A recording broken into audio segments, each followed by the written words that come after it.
Hello, Todd of Encinitas, California. Matthew here with freeprescriptionlenses.com, and with the help of my GoPro camera, I'm going to show you how I cut transitions green lenses for your RayBan 2140, which is the original Wayfarer, color 902, which is the classic tortoise, and the 50 eye size, which is the classic 50. There's no new original 50, just old school classic 50. Okay, so your brown leather Italian RayBan case, as they say in Italy, your RayBan cleaning cloth, as they say nowhere, and your RayBan frame. Of course, I have removed the heavy glass, breakable, dangerous, just oh so dangerous lenses, and I'm going to cut unbreakable lenses for you. But let me tell you about the frame. It comes with a plastic sleeve on the left temple. It's up to you if you want to leave that on there. It's like, you know, the old plastic furniture covers everyone used to use in the 70s when I'd go over to my grandparents' house. But that's the way it comes. It protects the temples from rubbing together while it is being shipped from Italy, as they say in Norway.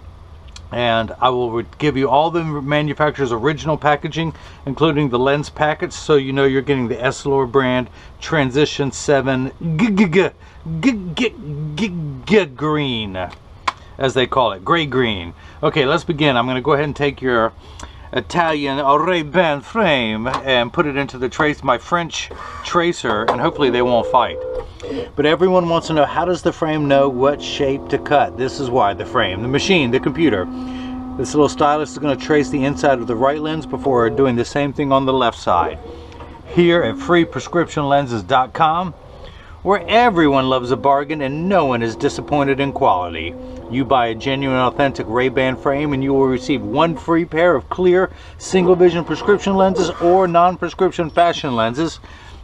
My receipt has my federal ID tax number, so if you have vision insurance or flex dollars, you will get reimbursed for this purchase, whether they are prescription or not. Todd, you know you need prescription, so I'm going to put it in there for you. And of course, you've only paid the upgrade to the transitions, and that's all you pay for with your lenses. So that large green outline is the shape of the lens we'll cut. It's only magnified. I'm going to minify it down to the original size that we are working with, but for now I'm going to magnify everything back.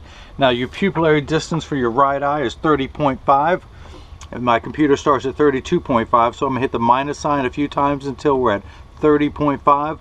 I want to bring the optical center up a little bit, and there we have it. Now, I'll do that later. Okay, let's go ahead and get your lenses prepped. We're going to come down here to my, hey, get out of the way, paper towel. Paper towel's always trying to steal the show. Back to my dusty and trusty and a little bit rusty Marco 101 lensometer. And let's see, I'm going to put the power drum on plus 50 for your right eye.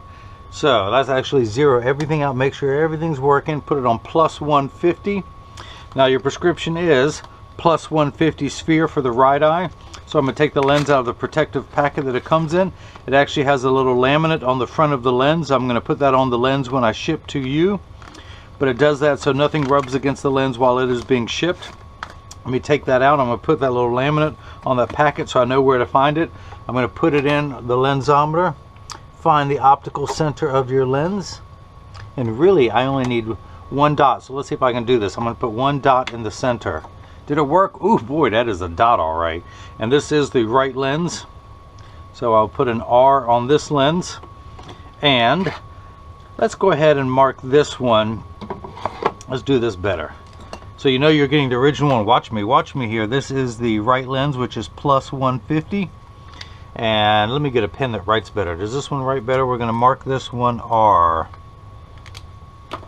How come all pirate movies are rated R? Okay, we're going to start off with some more bad jokes. I'm just testing everything out. Make sure you're paying attention. So the left eye is plus 150 minus 75 is 60. Plus 150 minus 75 at 60. Let's turn the axis wheel to 60. Now in your original prescription, your axis is 150, but your prescription is written in plus cylinder. A long time ago, they used to put the astigmatism correction on the front of the lens. It was hollowed out, so essentially that was to be the front of your lens, and it gave you some weird distortion. So now they put it, it was called plus cylinder when the correction is on the front, the plus side of the lens. Now your astigmatism correction is on the, I shouldn't have been drinking before, you know, doing this, but hey, you know, you get what you pay for. That's why your lenses are free. Actually, I shouldn't joke about that. I am a teetotaler. People who don't know me, you know, I shouldn't joke like that. Okay, so now that the astigmatism correction is on the back surface of the lens, it is in minus form. So when your prescription originally read plus 150, plus 75 at 150, we're going to change that. Remember high school algebra where you tell your teacher, I'm never going to use algebra at my job. We'll have to use it now. So we're going to add the astigmatism correction to the front surface of the lens, change the sign to a minus, change the axis by 90 degrees from 150 to 60, and that's why your prescription is plus 150 minus 75 at 60. I put a long tail on that kite and you don't even care about that kite. Okay, so I'm going to pull the little lamina off the front of that lens. I'm going to, let's see, we're at 60 plus 150. Okay, put the lens in, rotate into the spherical component, which is the plus 150 aspect of your lens. Comes into focus. We're going to check your astigmatism correction. That looks good, and I'm going to put 3 dots on your lenses this time. 1, 2, 12. I didn't know there was going to be so much math involved in this. So I'm going to mark this one L for not right. And if you guys missed any of that, let me recap. You know, I have told that joke 175 times and it keeps getting funnier every time I say it.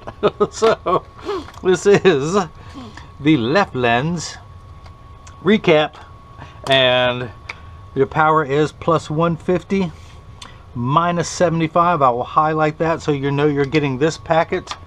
And just so you know, it is, I'm going to tear this corner right here and I'm going to write your name on it just like a magician, so that when you open this up you see that little dog ear, you know you're getting the right one.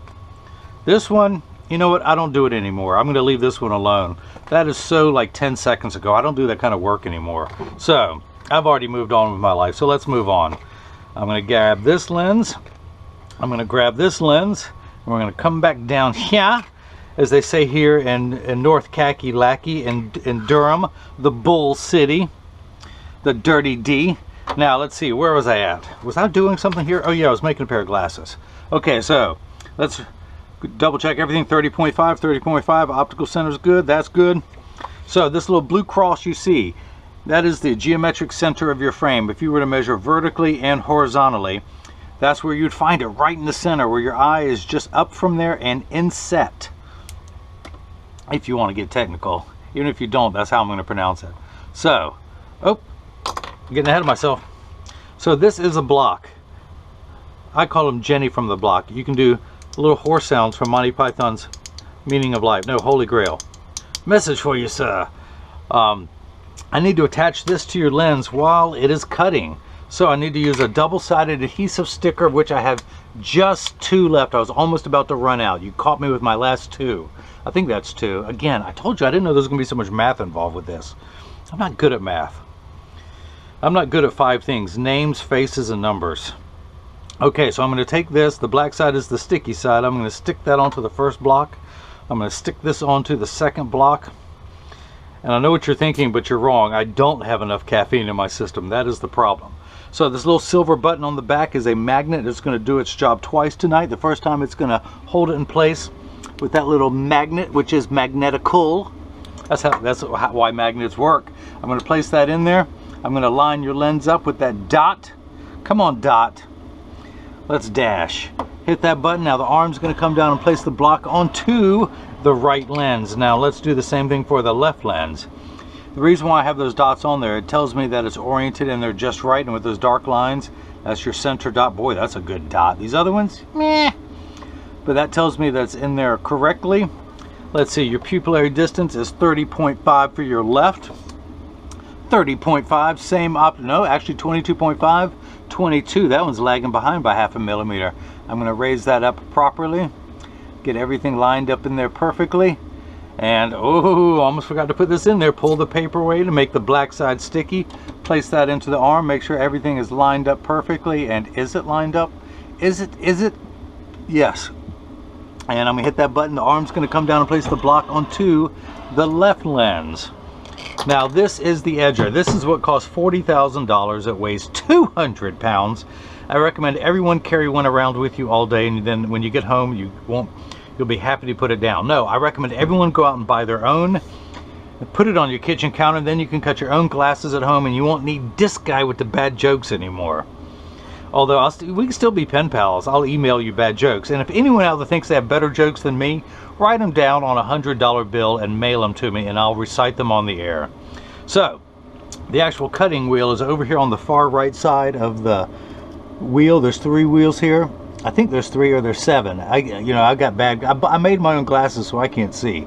But anyway, this wheel over here on the left, is that the left? The other left. Okay, this wheel, that's what's going to grind down your lens material until it's the final size.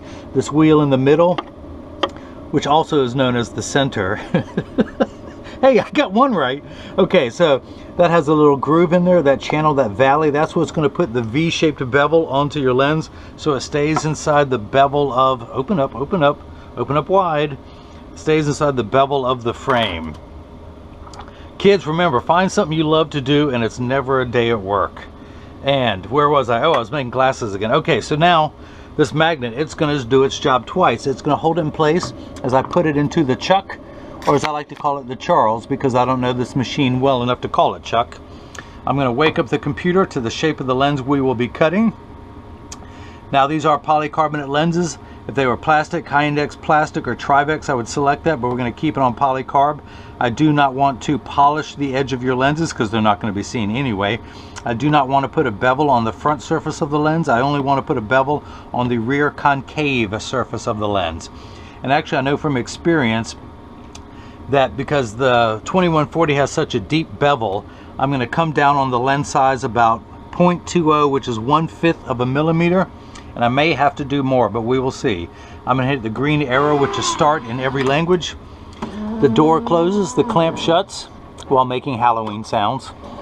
And then it's going to go up and be traced by 2 off-white styluses. They were white when I bought it, but they're off-white now. It's measuring the lens to make sure it's large enough to fit into the frame.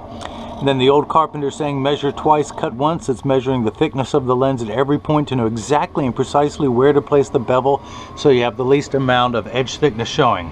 I could move the bevel forwards or backwards, but of course with your prescription it's not going to matter, but I do cut very strong prescriptions all day and that does become more critical. Now if you see light flickering in the background, that is water there to catch the optical sawdust as your lens is cut away on the cutting wheel. Polycarbonate lenses cut dry, where plastic and high index plastic cut wet. And that is what it's removing. That is called schwarf. And I would say may the schwarf be with you, but it's not, because in the last 20 seconds of this cutting cycle, water will spray on your lens to wash that away. Now, as I mentioned, your lenses are made out of polycarbonate. Essilor brand of lenses calls polycarbonate airwear because they feel it is light as air. Polycarb is 40% thinner and lighter than regular plastic. They are virtually unbreakable. They are bulletproof up to .22 caliber and have both UVA and UVB protection built into the lens. We know what the sun's harmful ultraviolet rays can do to your skin from overexposure, where your eyes are 8 times more sensitive than your skin. So you have permanent sunscreen for your eyes, unlike the lotions, creams, and sprays that need to be reapplied every couple hours when you're in direct exposure to the sun there in California. But this is permanent and never needs to be reapplied. Now Todd lives in a little city outside of Mexico City. It's called San Diego. Perhaps you've heard of it. That's where the classy people live. That's where they stay classy, there in San Diego. But he's actually just north of there in a little town called Encinitas. I hope I'm pronouncing that right. Now Todd is co-founder of the Sisu Concepts watch company. They make luxury designer watches. They have an industrial elegance to them. I've looked at their website. They're really cool. I encourage everyone to go and look up Sisu, spelled S-I-S-U, Concepts luxury watches. I think you will find something there that you like. He is the co-founder, but he wears many hats. He is the butcher, the baker, the candlestick maker, and the janitor. You know, he should form a union so he didn't have to work that much. Alright, so let's tear that off. Now, we're going to see if the lens fits in there first time around. I'm going to dry everything off. Make sure there's no schwarf along the edge of the lens. And I'm going to tuck the lens in at the outside corner, push down at the nose. It snaps right in there. How about that? See, I've done this frame so many times I know exactly how much to take off before I begin. Now, somewhere around here was the unright lens. Now this one has an L on it, which means not right, which is just like me. I ain't right either. So I'm going to flip that over to L. I'm going to put the lens into the Chuck, the Charles, the Chucky baby. And I'm going to hit the green start button. Just like before, the door closes, the clamp shuts. And then the lens is going to be traced by the two white styluses just like before. This time making sure that the lens is large enough to fit. You can see as it is going around. And as always, measuring the thickness of the lens to know exactly where to place the bevel so you have the least amount of edge thickness showing. Of which you got nothing. You got nothing there, Todd. Nothing, I tell you. No edge thickness whatsoever. Of course, that's what you're going to get with me. The thinner, lighter weight lenses at no extra charge. And did I mention, while we're talking about no charges, you get free prescription lenses. I don't know where I got that idea from. Oh wait, maybe I read it somewhere. Came to me in a dream. So I'm going to pull that off. I'm going to come back down here to my lensometer while the left lens is cutting. And we're going to read the power of this, and I'm getting the power of love. No, actually Huey Lewis got that. I'm getting plus 150, which is exactly halfway between 1 and 2. That's where you would find 150. We're at 150 in the black. Now, the unit of measurement we use in the optical world is called a diopter, spelled D-I-O-P-T-E-R. And it starts at 0, which we in the business call Plano, which people in Texas call a city. But it goes up in quarter increments from there, 0.25, 0.50, 0.75, 1, 1 1/4, 150. So you need 6 steps of nearsighted correction. I'm sorry, you are farsighted. The farther away the better, but for up close you need 6 steps of magnification. That is why there is a plus sign. Now for your left eye you also need 6 steps of magnification, but you also need 3 steps of astigmatism correction. Now there is a stigma over the word astigmatism. It just means shape.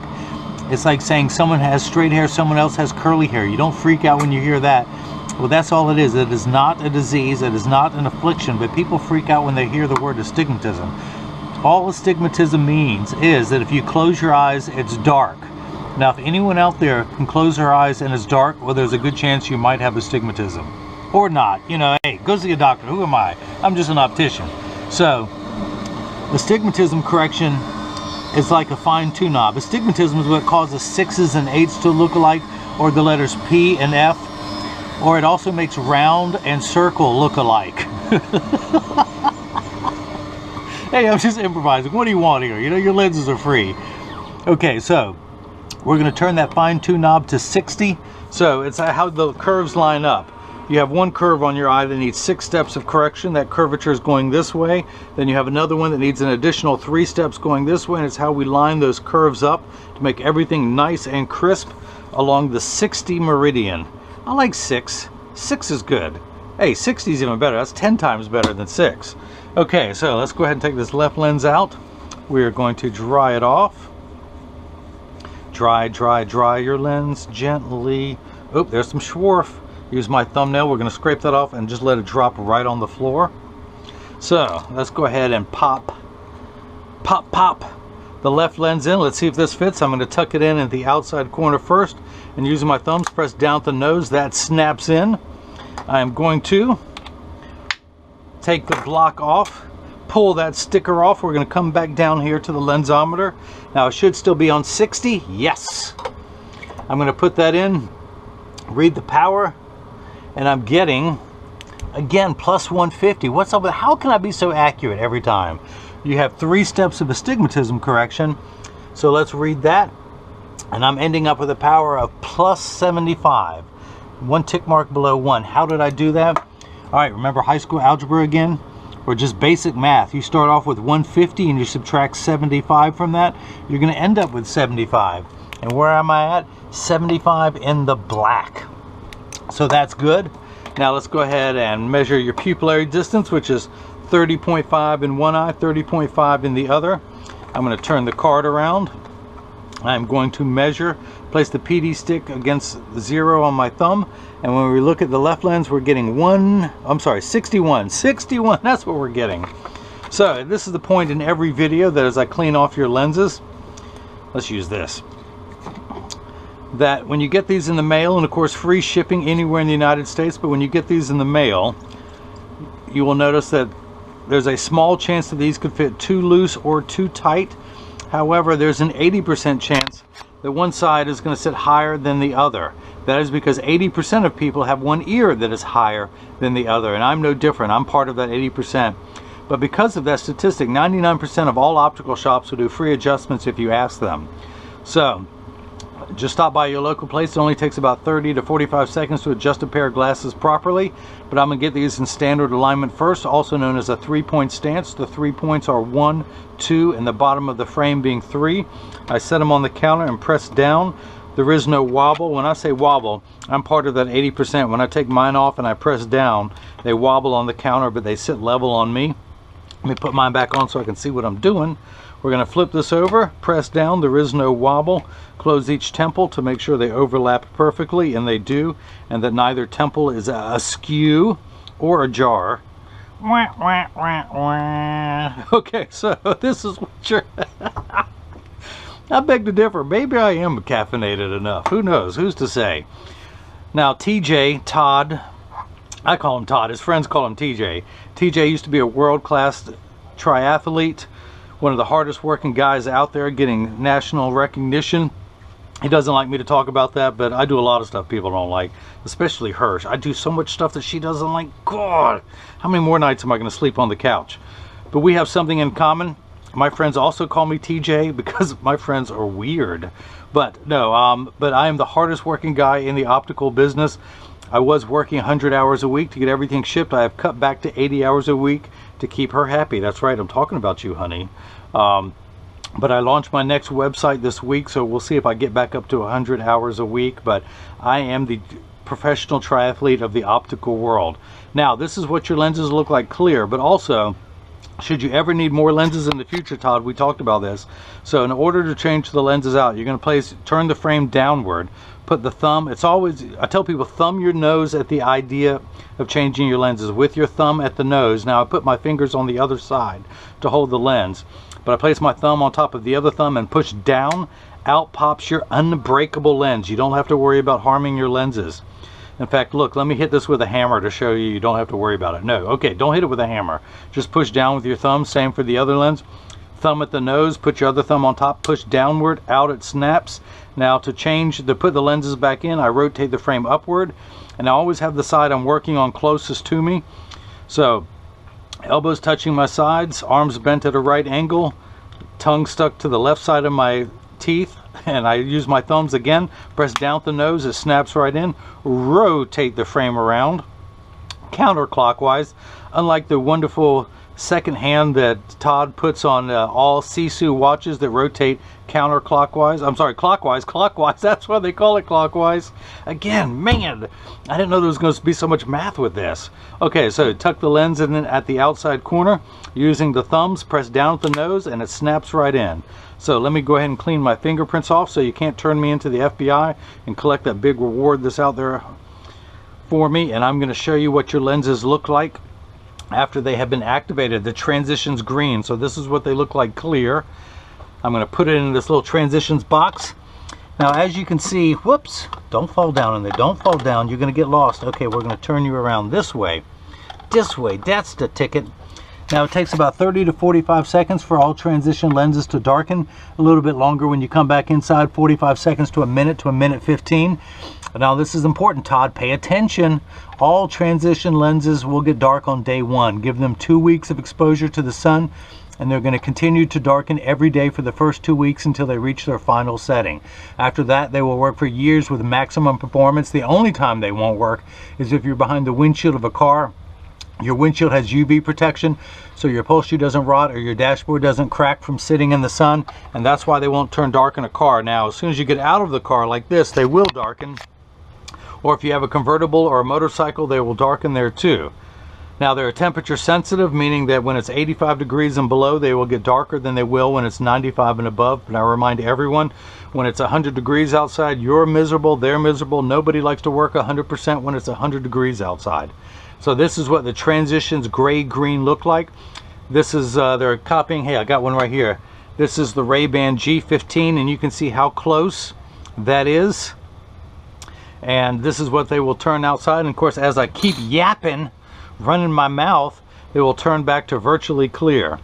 Now, if anyone has any questions, like why do I drink so much coffee this late in the day, you can email me at freeprescriptionlenses@gmail.com or simply click the contact me button on the website. And Todd in Encinitas, California, just outside Monterrey, Mexico. Okay, it's a little bit farther, just outside Mexico City. Okay, really, just outside San Diego. Hey, I was on a tour there. But where'd my flashlight go? Here it is. I've got a smaller flashlight. I just can't find it. So Todd in Encinitas, California, hope you enjoyed watching as I got silly and cut Transitions gray-green lenses for your RayBan 2140 color 902, which is the classic tortoise, and the 50 eye size. And of course, all RayBan original Wayfarers are made in Italy. And these frames have the triple barrel hinge, so you can almost drive over them with a tank and they will still remain intact. I don't recommend doing that. Actually, I've changed my mind. I'm flip-flopping. I do recommend you run over these with a tank and then buy another pair right afterwards. But for me, come on, don't forget that part. But this is the classic tortoise. When you hold it up to the light, hopefully you can see that. And everyone else has got the chance to see how I bring that love and feeling back to glasses. And don't forget to go and check out Sisu Concept Watches. If you have any questions, you can contact TJ, or actually, well, everyone's a friend of Todd's. You can call him TJ. Tell him I said you can call him TJ. And check out his website, and hopefully you can get a watch just like he's getting a pair of glasses from me today. Thank you very much for watching.